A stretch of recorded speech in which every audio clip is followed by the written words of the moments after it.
Hello guys, আজকে আমাদের বান্ধবীদের বিয়ে। আমার বান্ধবী রিক্কা, তোমরা দেখতে থাকো ব্লগটা। এটা আমার একটা বান্ধবী, অত্যন্ত শান্ত স্বভাবের, খুবই কম কথা বলে। আর এই যে আমার একটা বান্ধবী যে এত বেশি বকবক করে, এত বেশি বকবক করে, মানে প্রচন্ড বকবক করে আমার মাথা খেয়ে নেয়, মানে পুরো পাগল করে দেয়। এদিকে এসে দেখি যে হচ্ছে কি আশীর্বাদ চলছে এখন। আর এখানে না আমার কিরকম একটা বেশি কষ্ট হচ্ছিল যে মানে প্রত্যেকটা মেয়েরই কেন এরকম ভাবে বিয়ে করে অন্য কোনো সংসারে চলে যেতে হয়। আমি ভাবছি আমার যখন বিয়ে হবে আমি কি করবো, আমি তো হাত পা ছুড়িয়ে রীতিমতো কাঁদতে আরম্ভ করে দেবো যে আমি বিয়ে করবো না, বিয়ে করবো না, এরকম একটা ব্যাপার। কিন্তু কি আর করা যাবে।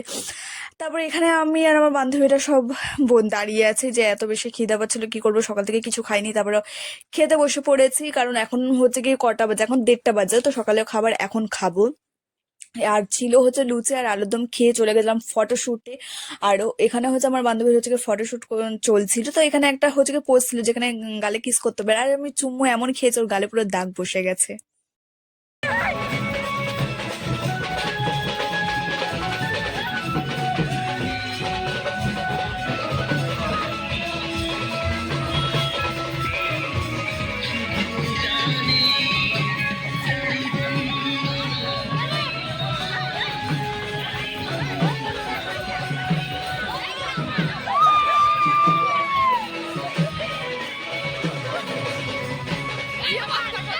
আজকের জন্য গাইজ ব্লগটা এই পর্যন্ত, দেখা হচ্ছে নেক্সট ব্লগে, ততক্ষণের জন্য টাটা।